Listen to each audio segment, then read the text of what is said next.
Okay, welcome once again. In today's video, we are going to learn how to derive our armhole. Now, I have gotten a lot of requests or complaints about armhole for our senator outfits. So in today's video, I'm going to take my time to clarify you on the basic things you need to know about armhole, both for the bodies and for the sleeves. So in today's measurement, we are going to work with the following parameters I'm going to mention in our cutting. So for the measurement sake, our top length, which I have already marked, which is 36, I have already marked. You add 4 inches before you apply your top length. So the top length is 36. I have already applied my 4 inches here. I applied my 4 inches from here to here. It's giving me 4 inches. 4 inches before you apply your top length. Now the top length is 36. You apply 36. Now this is my top length. The one I have applied, 36. Now the client's chest measurement is 45. 45 by 4 is going to give us 11.25.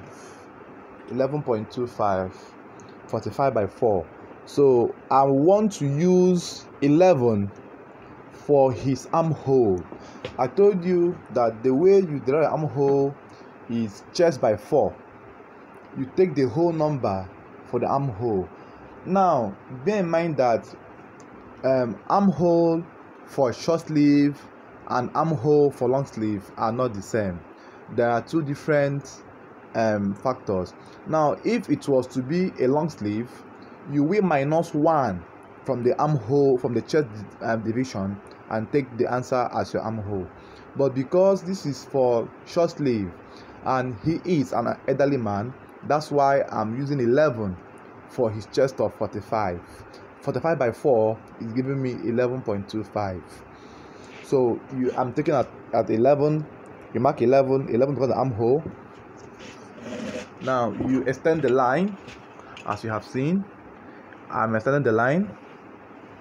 Now you apply your 45 on the 11-inch mark, which is 11.25, roughly 11.3.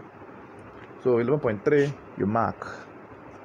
Now since I'm sure of my client's measurements, you would have added 2 inches, but since you are very sure of measurement, you add 1.5. But if you're not too sure of his measurement, use 2 inches to mark. But because I'm very sure of his measurement to be 45, I'm using 1.5 so that I will not waste fabric. So 1.5 is what I'm adding here. 1.5. But in your own case, use 2 inches. Now his shoulder is giving me 19.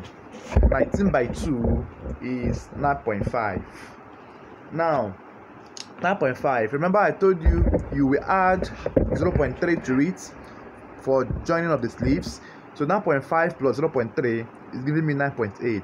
You mark at 9.8. Now you are not going to join your shoulder allowance to your real chest with a straight line. Now I will also show you how to trim your armhole when cutting with this video as well. So you now go down to slant your shoulder by 2 inches, which is normal slanting. Now after the marking, you take it straight up to the center line, to the folded edge. Now this for the shoulder slanting. Now for you to do your armhole trimming, you have to measure the slanted line to the rest of the armhole, which is 9. Middle of 9 is 4.5. You mark at 4.5. From that point, mark inwards by 1.5. That's the minimum inch I use, or rather the maximum inch I use in cutting is 1.5. I will still trim before I join the sleeves after coupling, but in marking I use 1.5 inwards. Some will use 2. Now the essence of this is to remove all the rumples that will always appear on the shoulder. Now you take your French curve. Now you place it in a way that it will locate a curve that will join the shoulder, the 1.5 and the armhole line, or the chest line, sorry.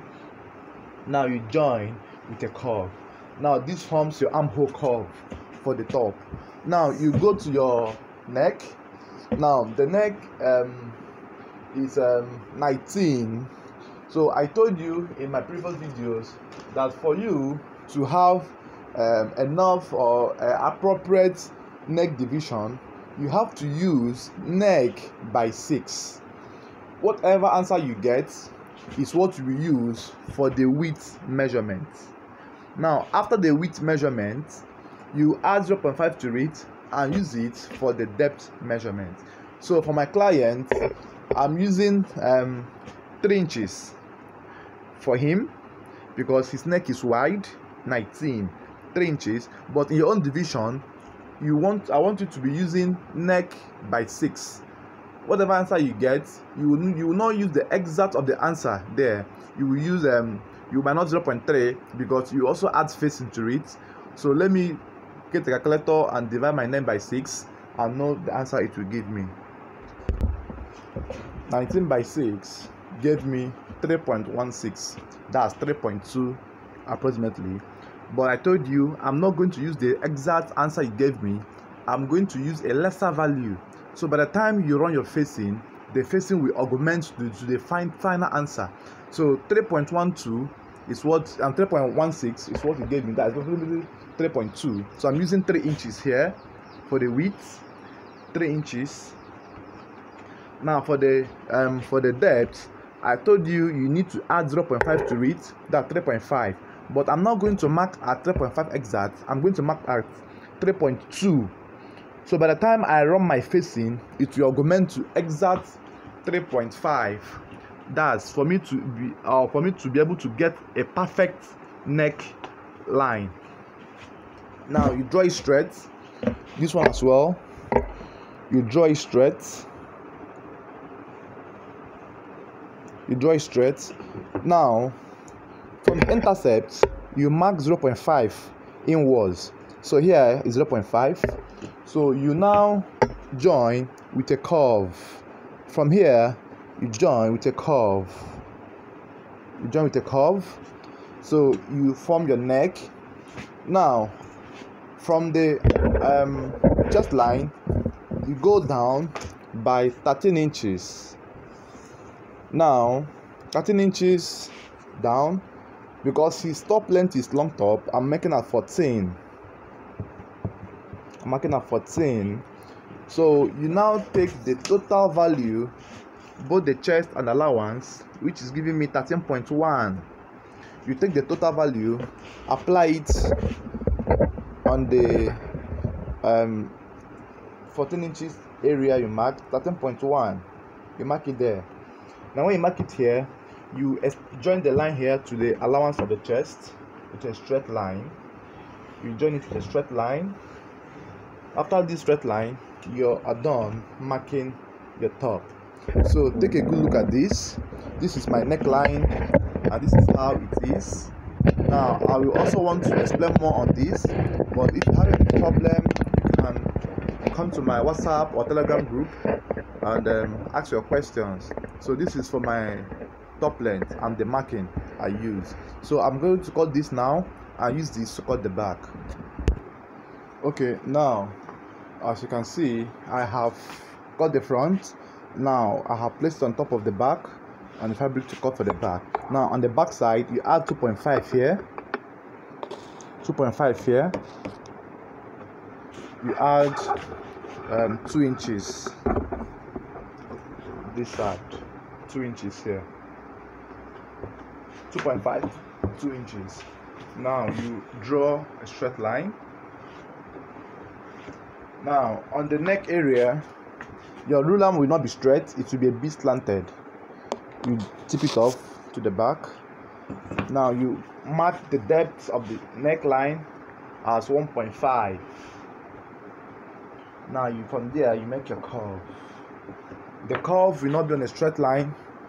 The curve will be a bit shallow or a bit slopey on the downside. Now you cut. Try your best to always have a smooth neckline at the back. Cut.